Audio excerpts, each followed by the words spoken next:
Hello, I've got 3 different paintings to share with you today, all of a similar subject matter. These are sketches which I did of the first 2.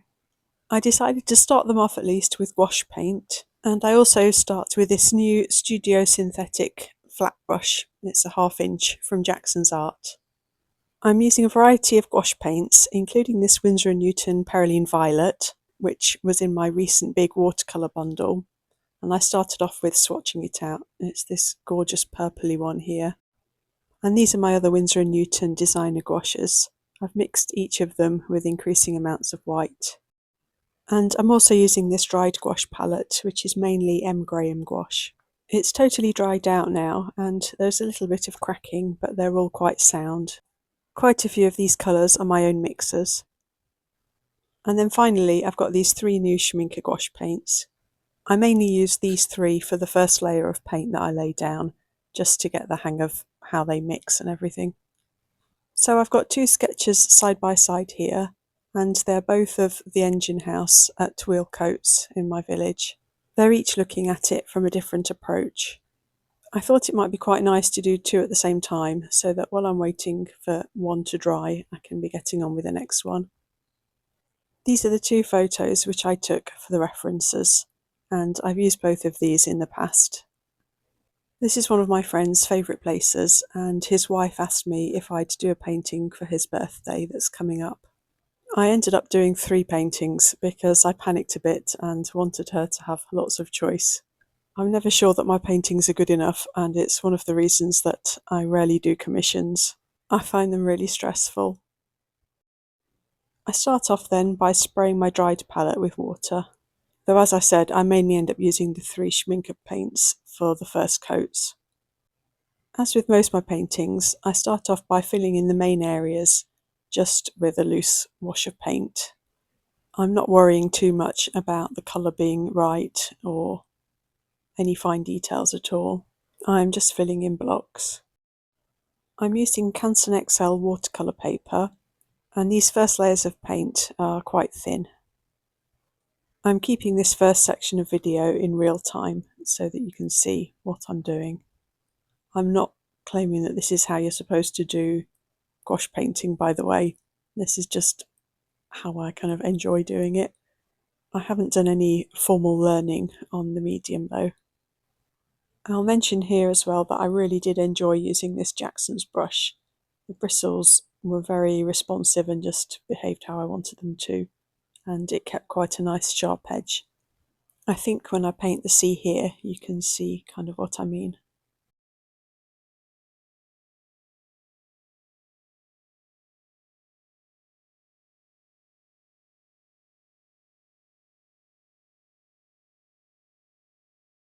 I also used for the first time this new set of Sarah Burns gouache brushes from Craft Armo, and they were really lovely to use as well, though a little bit softer than the Jackson's one. Here are the 1/2 inch flat brushes side by side. I liked having both of them really for different reasons. I carry on filling in the rest of the main areas, and again, I'm not worrying too much about correct colour and everything. A lot of this layer will end up getting covered over, but it gives me a starting point and some structure.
So that's the first layer of paint down everywhere, and then I just go back in and start layering.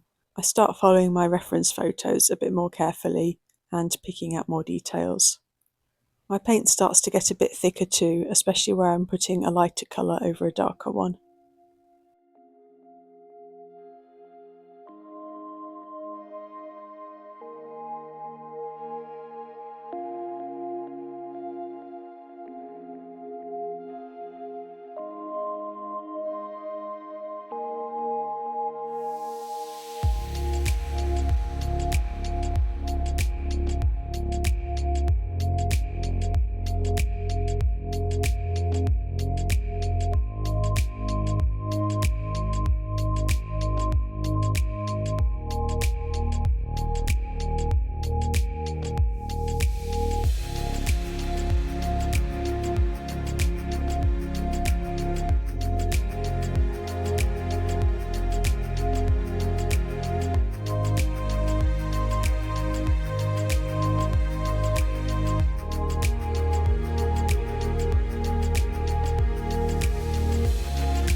The paintings are both at quite an ugly stage at the moment, but I thought I'd just show you them up close, and I just keep working on them, adding in more and more detail.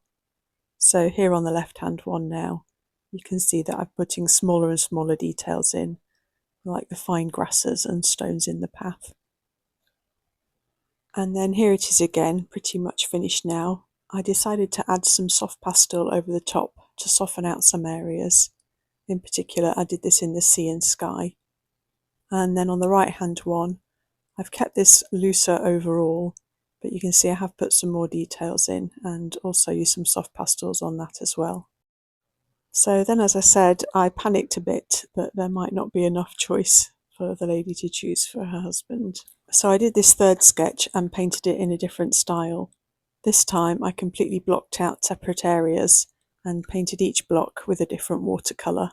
I did a series of paintings for greetings cards using this style a couple of years ago of different scenes from around my village.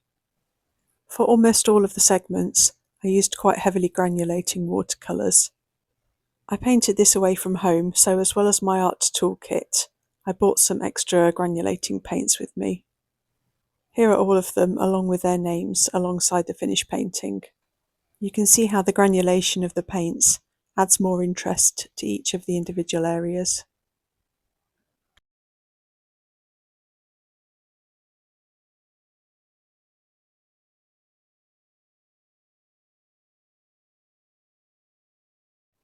Here are some of the cards I did in a similar style. And then here are my 3 finished paintings with mounts. My friend's wife chose this last one for his birthday. Well, thanks ever so much for joining me. I hope you enjoyed this. Bye!